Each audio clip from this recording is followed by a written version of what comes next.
अस्सलाम वालेकुम नादरीन, आप यूट्यूब चैनल देख रहे हैं। मैं इमरान खान हूँ। सबसे पहले मैं आपको बताऊं कि अमेरिकन मीडिया ने एक बहुत बड़ा इंकशाफ किया है और ये वाइट हाउस को कवर करती हैं। एक जर्नलिस्ट हैं, CNN से इनका ताल्लुक है। इनका नाम है एलिना टेरियान। इन्होंने एक इंकशाफ किया और जो अमरीकी वाइस प्रेसिडेंट है, जब हमला हुआ था ना पहलगाम वाला, उस वक्त ये वाइस प्रेसिडेंट इंडिया में मौजूद था। और ये जो वाइस प्रेसिडेंट हैं, इन्होंने राब्ता किया नरेंद्र मोदी से, और ये राब्ता हुआ जुम्मे वाले दिन, यानी 9 मई को। 9 मई को इन्होंने नरेंद्र मोदी से राब्ता किया और नरेंद्र मोदी को बहुत हसास मालूमात बताई। इन्होंने नरेंद्र मोदी को यह बताया कि बड़ी हसास मालूमात इंटेलिजेंस रिपोर्ट के मुताबिक मिली हैं, और ये रिपोर्ट ये बता रही है कि इस हफ्ते के इख्तिताम पर, यानी हफ्ते और एतवार वाले दिन, बहुत बड़ी तबाही हो सकती है जिसका भारत को सामना करना पड़ सकता है इस लड़ाई के नतीजे में। तो जितनी जल्दी हो इस लड़ाई को आप ख़त्म कर दें। नरेंद्र मोदी ने उनकी बात नहीं मानी, या नरेंद्र मोदी को लगा कि पाकिस्तान क्या कर सकता है, क्योंकि पाकिस्तान ने कुछ करना भी नहीं चाह रहा था। पाकिस्तान ने बहुत होल्ड किया हुआ था अपने आप को, लेकिन पाकिस्तान की जो सलाहियत थी, पाकिस्तान ने उसकी सारी प्लानिंग कर ली थी। पाकिस्तान ने यह ज़रूर पता कर लिया था कि हम क्या कर सकते हैं, किस किस जगह पे कर सकते हैं। पूरी मनसूबाबंदी तैयार थी, लेकिन इसके बावजूद पाकिस्तान जंग बंदी चाह रहा था। पाकिस्तान ये नहीं चाह रहा था कि लड़ाई इंडिया के साथ बढ़े, लेकिन जब इंडिया लगातार चीजें करता जा रहा था, पाकिस्तान के पास रास्ता बचा नहीं। इंडिया ने पाकिस्तान को वहां तक दीवार से लगाया कि पाकिस्तान की मिलिट्री इंस्टॉलेशंस के ऊपर ड्रोन्स और मिसाइल्स फेंकना शुरू कर दिए। और ये इंडिया 9 मई को उस वक्त कर रहा था जब अमरीकी नायब सदर ने नरेंद्र मोदी को बड़ी अहम इंटेलिजेंस मालूमात दी थी। लेकिन फिर 10 मई की सुबह पाकिस्तान ने जब पहला इशारा दिया, जब 10 मई की सुबह पाकिस्तान ने पहला जवाबी वार किया इंडिया के ऊपर, तो 1 घंटे के अंदर नरेंद्र मोदी का होश ठिकाने आ गया। फिर फौरी तौर पे इन्होंने राब्ता किया अमेरिका के साथ कि सर आप ठीक कह रहे थे, पाकिस्तान ने बहुत खौफनाक जवाबी कार्रवाई की है। और जो अमेरिकन इंटेलिजेंस की रिपोर्ट थी उसके अंदर बड़ी खौफनाक चीज़ें हैं, उन्होंने उसको खुफिया रखा है, लेकिन नरेंद्र मोदी को बताया है। और जर्नलिस्ट ने यह दावा किया है कि वो चीज़ें इस नौयत की हैं कि भारत के लिए बहुत परेशानी पैदा हो गई थी। और जब पाकिस्तान ने एक बड़ा अटैक किया तो उसके बाद भारत को समझ आ गई कि अब पाकिस्तान के साथ लड़ने में नुकसान ही नुकसान है। तो उन्होंने अमेरिका से कहा कि जनाब आप कोशिश करें, हमारा सीज फायर करवा दें। फिर अमेरिकन मुदाखलत के बाद पाकिस्तान ने जब भारत को नुकसान पहुंचाया, उसके बाद सीज फायर हो गया। अब मैं आपके सामने कुछ चीज़ें जो हैं वो बड़ी इंपॉर्टेंट वो रखने लगा हूं कि भारत और पाकिस्तान में अब क्या चल रहा है। एक और सहाफ़ी हैं, ये स्काई न्यूज़ पे इन्होंने इंटरव्यू दिया। ये बरतानिया से इनका ताल्लुक है, माइकल क्लार्क। ये दिफाई तजियाकार है और इनकी बड़ी ग्रिप है दिफा के ऊपर। तो इन्होंने बड़ा क्लियरली एक बात कही कि पाकिस्तानी हथियारों से भारत बहुत हैरान हुआ है इस मरतबा, और जो रफाल तैयारा है या राफेल तैयारा है उसको गिराया है J-10C ने, जो पाकिस्तान ने चाइना से तैयारा लिया है। देखिए, ये जो 2 हथियार जिन्होंने बड़ा ज़बरदस्त काम किया इस जंग में, ये हथियार जनरल बाजवा और इमरान खान साहब के दौर में पाकिस्तान ने चाइना से लिए थे। क्योंकि जब इंडिया के साथ आपकी लड़ाई हुई 2019 में, तो पाकिस्तान को अल्लाह ताला ने फतह दे दी। लेकिन उस वक्त नरेंद्र मोदी ने कहा कि अगर राफेल होता तो आज सूरत कुछ और होती, और फिर वो राफेल के सौदे की तरफ चले गए। पाकिस्तान ने रोला नहीं डाला, पाकिस्तान ने राफेल का बंदोबस्त करना शुरू किया। तो उन्हें अंदाजा हुआ कि आसपास उन्हें वो तैयारा सस्ता भी मिल सकता है और वो राफेल का मुकाबला भी कर सकता है, यानी वो राफेल की टक्कर का मुकाबला है। यानी अगर वो आ भी जाए तैयारा पाकिस्तान के बाद और अच्छी प्लानिंग के साथ आप जाएं तो राफेल को आप फेल कर सकते हैं। लिहाजा इमरान खान साहब ने और जनरल बाजवा ने फौरी तौर पर फैसला किया और चाइना से रब्ता करके बड़ी रफ्तार में इन्होंने 10 महीने के अंदर चाइना से J-10C तैयारे जो फाइटर जेट है वो लिए, और साथ ही HQ-9 का जो एयर डिफेंस सिस्टम है वो भी लिया। क्योंकि पाकिस्तान को आइडिया हो गया था कि आने वाले दिनों में पाकिस्तान को इन हथियारों की जरूरत पड़ेगी, और भारत को इन हथियारों ने हैरान किया है। यही बात माइकल क्लार्क ने कही है, जो दिफाई तजियाकार है बरतानिया में, और ये उन्होंने स्काई न्यूज़ पे बात करते हुए कही है। अब नादरीन, दोनों फौजें अब आई हैं सामने और दोनों ने अपने नुकसान और फायदे बताए हैं। दोनों ने बताया कि उन्होंने क्या किया और दूसरी फौज ने क्या किया। तो एक तरफ पाकिस्तान की जानिब से जो है वो DGISPR थे, उनके साथ जो है वो एयरफोर्स से और जो बैरिया से उनके हम मनसब हैं वो भी थे। यानी तीनों मुसल्लह अफवाज के जो तर्जुमान हैं वो तीनों इस ब्रीफिंग के अंदर बैठे हैं। दूसरी जानिब से जो भारत है, उन्होंने अपने बड़े ऑफिसर्स बैठाए हैं, और उसकी ज़रूरत क्यों पेश आई अब मैं आपको ये बताता हूँ। भारत हमेशा अपनी सिविलियन क़यादत को आगे रखता है, यानी वहाँ पे नरेंद्र मोदी आगे रहते हैं, डिफेंस मिनिस्टर आगे रहता है, वज़ीर ख़ारजा आगे रहता है, डिफेंस सेक्रेटरी आगे रहता है। तो भारत अपनी फ़ौज को कैंडे में या पीछे रखता है, हमेशा खुद वो आगे आगे होते हैं, हर कामयाबी का सहरा अपने सर पे बांधते हैं। लेकिन इस मरतबा नाकामी इतनी बड़ी हुई है कि भारत अभी तक सख्ते में है। भारत को समझ ही नहीं आ रहा कि उनके साथ हो क्या गया है। अब इतनी बड़ी नाकामी के बाद भारत ने जो प्रेस कॉन्फ्रेंस करवाई वो फिर खिलाफ तवक्को या खिलाफ दस्तूर या उनकी जो रिवायत है उसके खिलाफ जाते हुए उन्होंने अपने DGMO, ये DG मिलिट्री ऑपरेशंस होता है, ये बड़ा अहम ओहदा होता है, लेफ्टिनेंट जनरल, फिर DG एयर ऑपरेशंस यानी एयरफोर्स का भी DG ऑपरेशंस ये भी आ गया, फिर DG नेवल ऑपरेशंस ये भी DG है जनाब इनका। ये सब हाई रैंक के ऑफिसर्स हैं, एक एयर मार्शल है, एक लेफ्टिनेंट जनरल है, और इनका नाम है जी राजीव घई, जो DGMO है मिलिट्री से जो है, एयरफोर्स से जो है वो AK भारती, और नेवल से जो है वो AK प्रामुद, और इसके साथ SS श्रद्धा। ये लोगों ने जनाब प्रेस कॉन्फ्रेंस की, और इनकी प्रेस कॉन्फ्रेंस में बज़ाहिर यानी उन्होंने कहा जी हमने ये कर दिया, हमने दहशतगर्द मारे पाकिस्तान में, हमने टेररिस्ट को किल किया। कोई टेररिस्ट कहां आपने मारे हैं?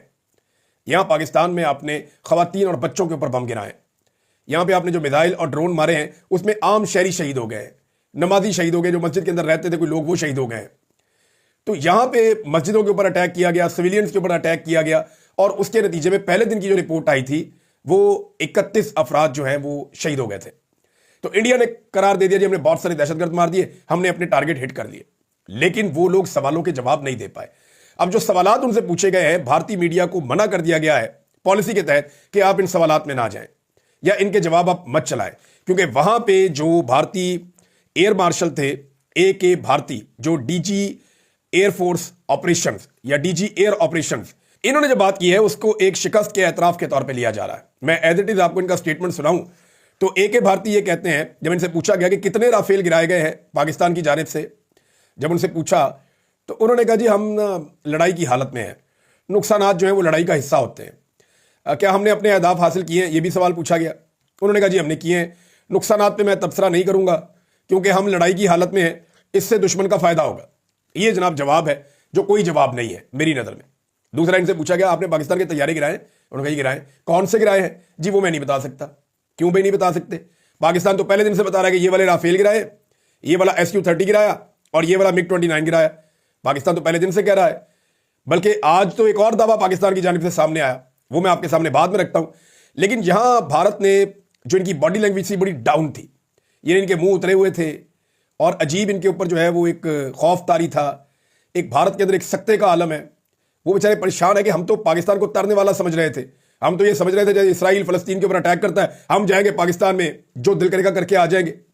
लेकिन उन्हें आइडिया नहीं था कि पाकिस्तान की पूरी कौम जब लड़ाई शुरू होगी और फौज लड़ना शुरू होगी तो वो अपनी फौज के साथ खड़ी हो जाएगी, चाहे जितनी मर्जी नाराजगियां हो, चाहे जो मर्जी मसला हो। तो हुआ भी यही, कौम फौज के साथ खड़ी हो गई, और बल्कि भारत ने पाकिस्तान की फौज का फायदा कर दिया कि फौज ने जो भी गलत काम किए थे या मिलिट्री एस्टेब्लिशमेंट ने जो भी गलतियां और कुताहियां की थी, उनके बावजूद पाकिस्तानी कौम ने उनको मौका दिया और उनके साथ आकर खड़े हो गए और उनको सपोर्ट किया इंडिया के मुकाबले में। तो ये तो बड़ा फायदा कर दिया। नरेंद्र मोदी का बहुत बड़ा नुकसान हो गया है, और इसमें जो फायदा हुआ है वो कांग्रेस पार्टी का हुआ है भारत में। वो कैसे? देखें ना, कांग्रेस पार्टी बड़ी कोशिश करने के बावजूद नरेंद्र मोदी की जो नफरत की लगाई हुई आग है उसके मुकाबले में अपना बयानिया नहीं बना पा रही थी। बार बार इलेक्शन होते हैं, मोदी इस मरतबा इलेक्शन उतने अच्छे तरीके से नहीं जीता। मोदी का कहना था कि हम सारी सीटें ले जाएंगे, हम बहुत बड़ी कामयाबी हासिल करेंगे, लेकिन वो कामयाबी हासिल कर नहीं पाए, बल्कि इन्हें लोगों को साथ मिलाना पड़ा बहुत सारी जगहों पे। तो अब नरेंद्र मोदी की पोजीशन कमजोर थी, तो इन्हें लगा कि इलेक्शन में जाना है तो जरा थोड़ा मार्का करते हैं, कोई नफरत फैलाते हैं, कोई हीरोगिरी दिखाते हैं। तो वो हीरोगिरी जो है वो बढ़ गई नरेंद्र मोदी की। अब पूरे इंडिया में इनको गालियां पड़ रही हैं। वो मीडिया जो नरेंद्र मोदी का गोदी मीडिया था, जो गोद में बैठता था, वो मीडिया भी इनको आंखें दिखा रहा है, जनाब आपकी वजह से लोग हमें गालियां दे रहे हैं, हमने तो जनाब जंग जीत ली थी वहां पे टेलीविजन के ऊपर, अपने ऑपरेशन रूम्स हमने बना बना के हमने तो जंग जीत ली थी, आपने मुंह काला करवा दिया है। अब ये जो बॉडी लैंग्वेज होती है ना, बड़ी इंपॉर्टेंट होती है। एक तरफ जो पाकिस्तान के तीनों मुसल्लह अफवाज के तर्जुमान बैठे थे, उनकी बड़ी पॉजिटिव, बड़ी कॉन्फिडेंट, बड़ी स्माइलिंग किस्म की उनकी बॉडी लैंग्वेज थी, जैसे कोई जीत कर आया। दूसरी जानिब जो इंडिया है, क्योंकि उनके बड़े अरमान टूट गए, ठंडे हो गए, तो वो जीत कर भी नहीं आए। उन्हें आइडिया है इस बात का, और उन्होंने क्या अचीव किया, 6 तैयारे अपने उन्हें गंवा लिए। अब जो नया दावा है उसके मुताबिक पाकिस्तान के जो एयरफोर्स के तर्जुमान हैं उन्होंने ये कहा कि भारत के 6 तैयारे गिराए गए हैं। DGISPR ने कहा कि 26 मकामात को निशाना बनाया गया है, बल्कि वो 26 मकामात के उन्होंने नाम भी बताए। पूरा पाकिस्तान के नक्शे के साथ साथ साथ साथ साथ साथ आप भारत में चलते जाए, ऊपर से नीचे तक पूरी धुलाई की है। एक एक जगह का पाकिस्तान ने निशाना बनाया है। 26 अहम तरीन मकामात और 26 के 26 जो हैं वो मिलिट्री तनसीबात हैं जिनको पाकिस्तान ने निशाना बनाया, सिविलियंस को नहीं बनाया। बल्कि उस पर DGISPR ने कहा कि हमारी प्रोफेशनल फौज है, हमारा इस्लाम भी हमें इजाजत नहीं देता और रसूलों के खिलाफ है, हम सिविलियंस के ऊपर हमला नहीं करते। तो मैंने उस पर एक उनसे गुजारिश भी की है कि यही फॉर्मूला पाकिस्तान पे भी लागू कर दे, यहां पे भी जरा सिविलियन के ऊपर हाथ होला कर दे और सिविलियन के साथ यहां पे लड़ाई झगड़े से गुरेज करें। लोग उससे नाराज हो जाते हैं, उससे नुकसान होता है, अपना पाकिस्तान का ही नुकसान होता है। तो नाज़रीन वापस जाते हैं खबर की तरफ। 2 जगह पर पाकिस्तान ने भारत के S-400 को तबाह किया है। ये बड़ा जबरदस्त उनका हथियार है और ये उन्होंने रशिया से खरीदा है। यानी इन्होंने फ्रांसीसी हथियार भी दलील करवा दिए, इन्होंने रशियन हथियार भी दलील करवा दिए, इन्होंने जनाब दुनिया में जहां जहां से जो हथियार दिए वो सारे दलील करवा दिए। अब ये कहते हैं हमने अमेरिका से भी हथियार देने। अमेरिका 10 दफा सोच ले कि उन्होंने इनको हथियार देने या नहीं देने, क्योंकि ये हथियारों की जिल्लत करवा देते हैं। ये लड़ना लुड़ना इनको आता कोई नहीं है, प्लानिंग इनके पास है कोई नहीं, ना इनके अंदर लड़ने का जज्बा है। ये सिर्फ हथियार पे भरोसा करते हैं और पाकिस्तान जो है वो हथियार पे नहीं, वो अपने जज्बे पे, अपनी कौम पे और अपने इत्तेहाद पे भरोसा करता है और अपने अल्लाह पे भरोसा रखता है सबसे पहले, कि अल्लाह पे भरोसा करके वो लड़ने के लिए आ जाता है और अल्लाह उसकी मदद भी कर देता है।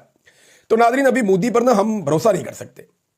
उसका एक रीजन है, देखिए एक तो इंडिया ने अपनी शिकस्त तस्लीम कर ली है, वो दिखाई दे रही है, वो जो उन्होंने बोला उससे पता चल जाता है कि वो हार गए हैं और उन्होंने हार मान ली है।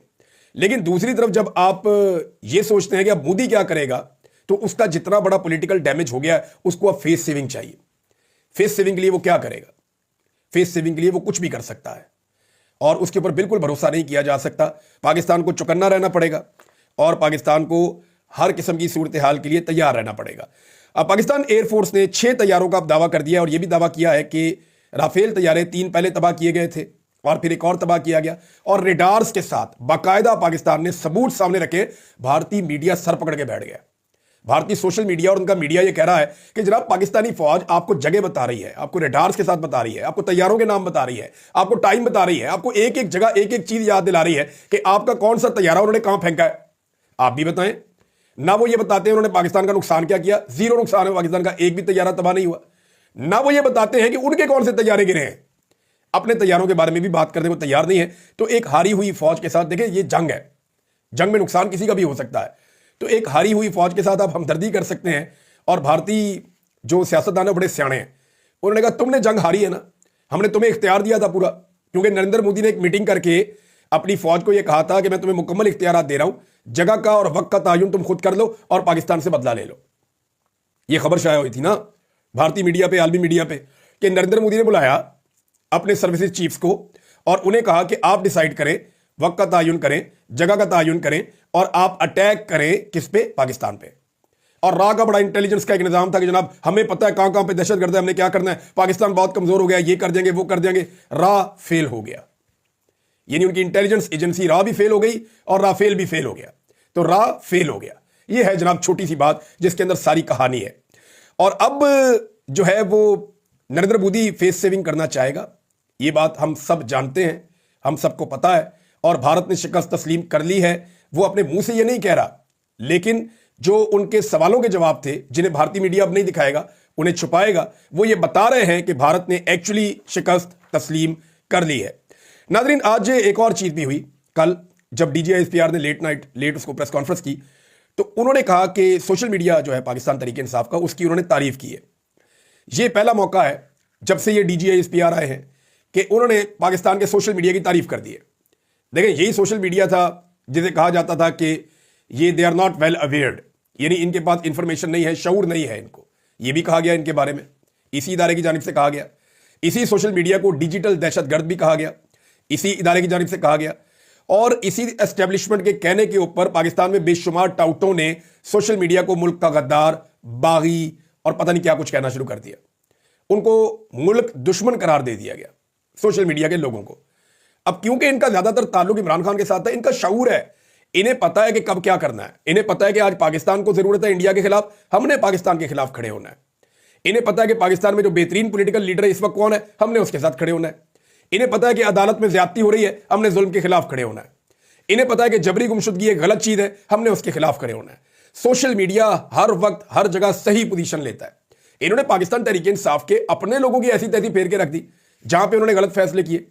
इसी सोशल मीडिया ने इमरान खान साहब के फैसलों की भी मुखालफत की है। तो यह बात पाकिस्तान की मिलिट्री एस्टेब्लिशमेंट को लगता है समझ आई है। और DGISPR ने कहा कि हम खास तौर पे पाकिस्तान की यूथ के शुक्रगुजार हैं जो सोशल मीडिया पर फ्रंट लाइन सोल्जर और साइबर जंगजू बनकर पाकिस्तान के लिए लड़े। DGISPR भारतीय प्रोपेगेंडे का मुकाबला करने पर पाकिस्तान के नौजवानों के शुक्रगुजार हो गए। अब देखें, इसको आप समझें कि ये वही नौजवान हैं जो इतने बाशऊर हैं कि जब फौज सियासत में मुदाखलत करती है तो ये उसके ऊपर तनकीद करते हैं।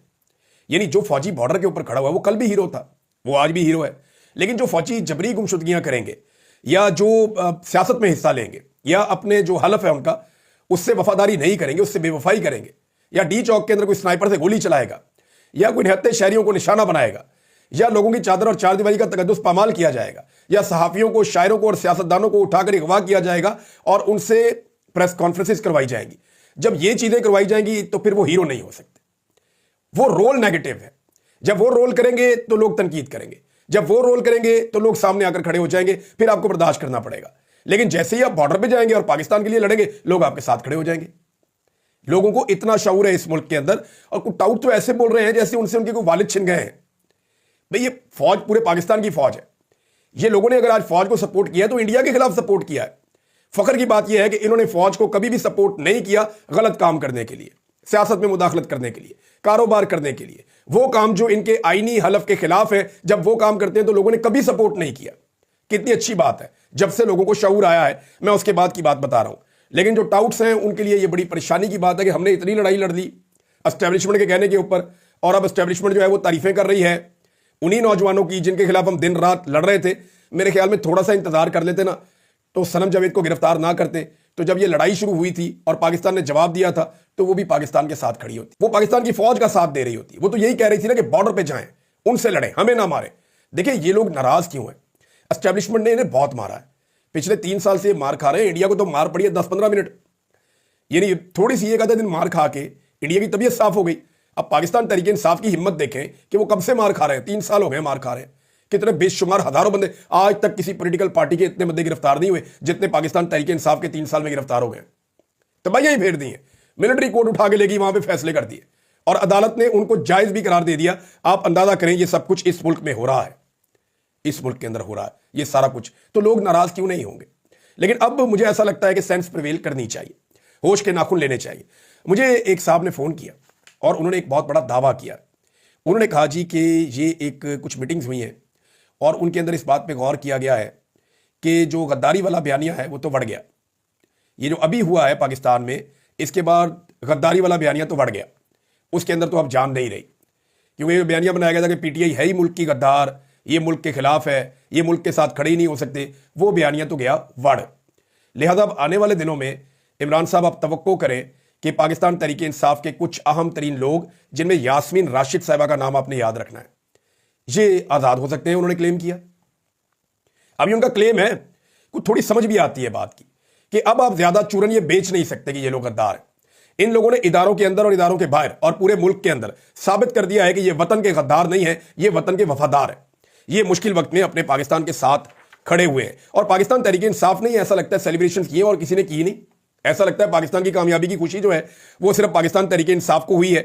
मिसाल के तौर पर जो प्रोग्राम हुए हैं, वो जो क्लेम किया गया पाकिस्तान तहरीक इंसाफ की जानिब से, वो लगभग 500 से ज्यादा छोटी बड़ी रैलियां निकाली हैं तहरीक इंसाफ ने, या छोटे छोटे प्रोग्राम किए हैं जहां पाकिस्तान के और पाकिस्तान तहरीक इंसाफ के झंडे उठाए गए और इन्होंने पाकिस्तान जिंदाबाद रैलीज इनका नाम रखा था और पाकिस्तान बचाना है, वज़ीर आज़म इमरान खान को लाना है। कम से कम 70-80 रैलीज की विजुअल तो मुझे भेजे हैं मेरी टीम ने कि ये फलां शहर से, फलां शहर से, फलां शहर से।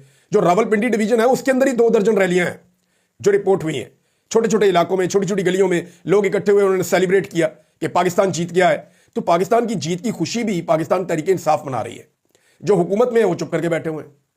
यानी ये उनको वो ऐसा लगता है कि मोदी के साथ साथ नवाज शरीफ भी सख्ते में आ गया कि ये क्या हो गया, क्योंकि नवाज शरीफ के यार का नुकसान हो गया ना बहुत बड़ा। नरेंद्र मोदी मियां साहब के यार हैं और ये उनकी बेटी कहती है कि बड़ी जबरदस्त दोस्ती है इनकी, वो सोशल मीडिया पे लगाती भी है मरियम नवाज।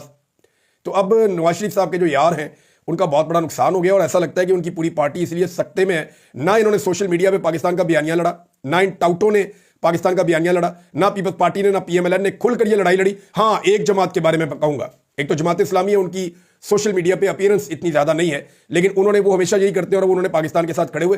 तहरीक लब्बैक के लोगों ने उनकी एक अच्छी प्रेजेंस थी सोशल मीडिया पे, जहां उन्होंने भारत को चैलेंज किया और उनके प्रोपेगेंडा का जवाब दिया।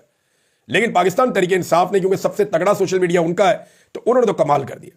लेकिन अब ये जो है अजीब बात मुझे लग रही है कि सिर्फ पाकिस्तान तहरीक इंसाफ की मुझे मनाजिर और चीज़ें नजर आए कि उन्होंने सेलिब्रेशंस किए हैं और उन्होंने पाकिस्तान जिंदाबाद रैलियां निकाली, हत्ता कि पुलिस ने उनको रोका भी। कई जगह पे पुलिस ने उन पे छापे मारे, उनके बंदे गिरफ्तार कर लिए। वो पाकिस्तान का झंडा लेकर निकल रहे हैं, उनको पकड़ रहे हैं। वो मुबीन चट की वीडियो लगाई हुई है उन्होंने, उमर अयूब साहब ने, जो इनका MNA है पाकिस्तान तहरीक इंसाफ का, गुजरावाला से, खुर्रम दस्तगीर को शिकस्त दी हुई है। तो नाज़रीन, ये है इस वक्त पाकिस्तान की सूरत हाल कि पाकिस्तान जीतता है तो सेलिब्रेट कौन करता है? इमरान खान और उनके लोग। और खामोश कौन रहता है? नवाज शरीफ और उनके लोग। पाकिस्तान जब लड़ता है तो सोशल मीडिया के महाज पे पाकिस्तान के खिलाफ होने वाले हर प्रोपेगेंडा का जवाब कौन देता है? सोशल मीडिया के वॉरियर्स। ये वही लोग हैं जिन्हें डिजिटल दहशतगर्द भी कहा जाता है, और इनकी वजह से फायरवॉल लगाई जाती हैं, पाबंदियां लगाई जाती हैं पाकिस्तान में। मेरे ख्याल में अब होश के नाखून लेने चाहिए और ये जो पाकिस्तान में गंदगी फैलाई गई है, इसको समेटना चाहिए। इदारों को अपने रोल में वापस जाना चाहिए। अब तक के लिए इतने, अपना ख्याल